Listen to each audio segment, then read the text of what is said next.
Hey everyone, today I'm going to be talking about why I chose Chung-Ang University and the first couple steps I had to take to get there.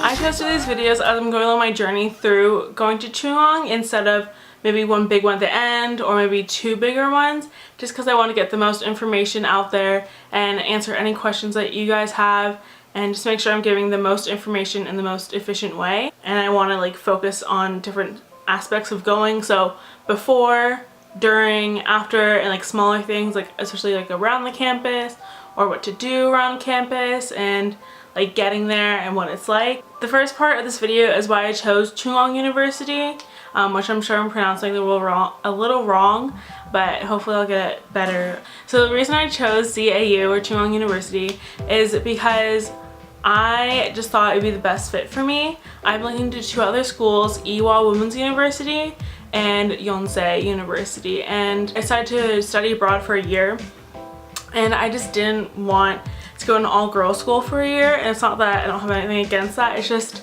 it might just be a little much to not have diversity, you know, there's not gonna be boys.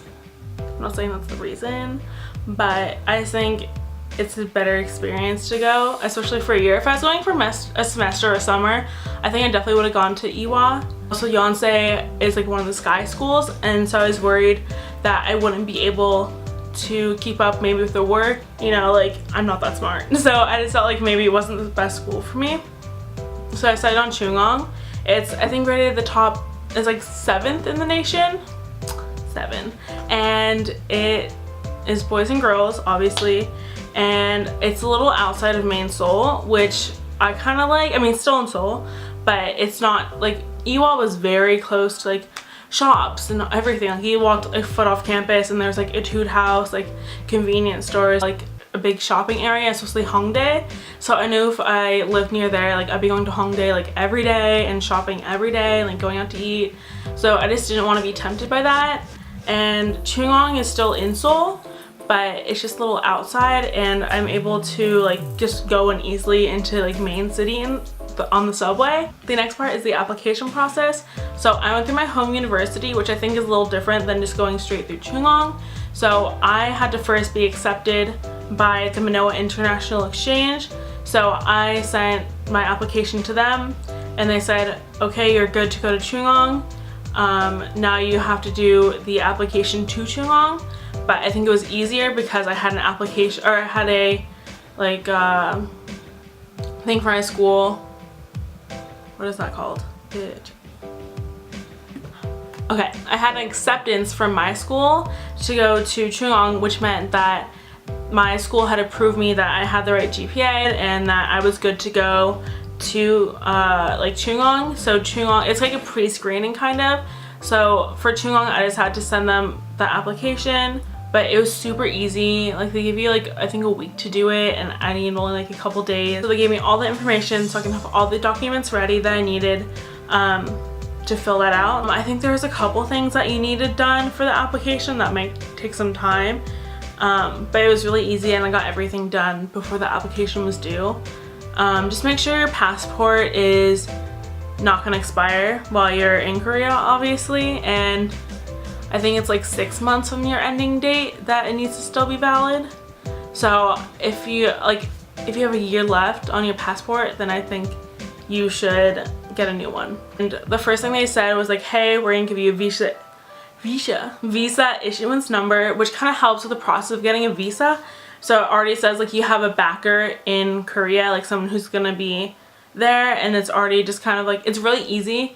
So when you're filling out an application for the visa, which I already did, all you have to do is put your issuance number and some more information. I think it took me 30 minutes to go to the consulate and get my visa, but it takes a week for it to process. So I have to go back next Friday. My friend, her consulate's 3 hours away, so then she has to go 3 hours. She has to take a whole day because 6 hours of driving, go to consulate, and then go another day. So that's kind of I have to have 2 whole days to just kind of go, whereas mine is in Koreatown, which is an hour away, so it's not as bad. I think that's about it with the application.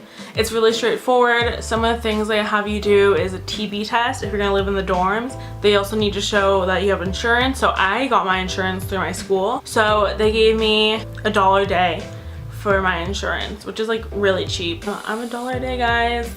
Just saying, like $1 a day. Healthcare in Korea is like really good. So if you hurt yourself, like it's gonna be cheaper than anything here anyway. Obviously have like medicine that you need. You should bring it. Like I have anemia, so I need like iron pills.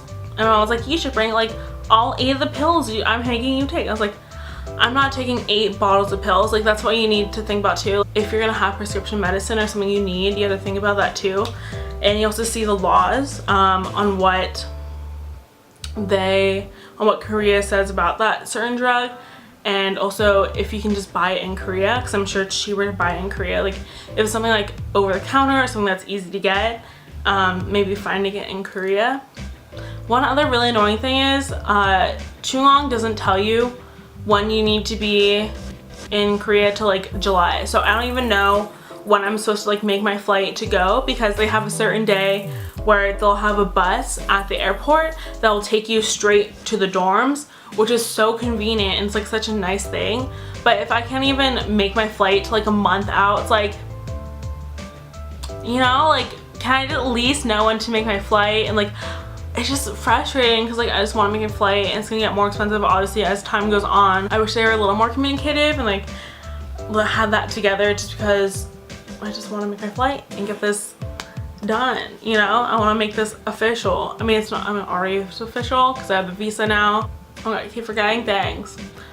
Also, there is the Dragon A scholarship, which is for exchange students, and you work 10 to 12 hours a week. You either work at the E-Lounge, which is speaking English with Korean students, or working in the international office. So I don't think like the international office would be that much harder than the E-Lounge. I don't think they'd be like, here's the hardest shit, and here's like speaking English, you know? Like I think they'd like make them kind of similar or easy. So I'm really excited for that, and it's a scholarship because you can get up to 1,500 a semester, which is not a small amount of money. Like that's a good amount of money, especially in Korea. Like everything's so cheap. Like 1,500, like that would be like 3,000 at the end. That will take you a long way in Korea. Like I don't even know how many meals I could get to, like get an infinite amount. I hope you guys like this video. If you have any questions, please comment it and I'll answer any questions you have. Either I'll put it in my next video, if it's a short question, I'll just answer it down below in the comments. But if it's a longer question, I'll definitely answer it in a video. Or even if I think it's enough to like make it into its own video, I will. And I will see you in my next video. Bye!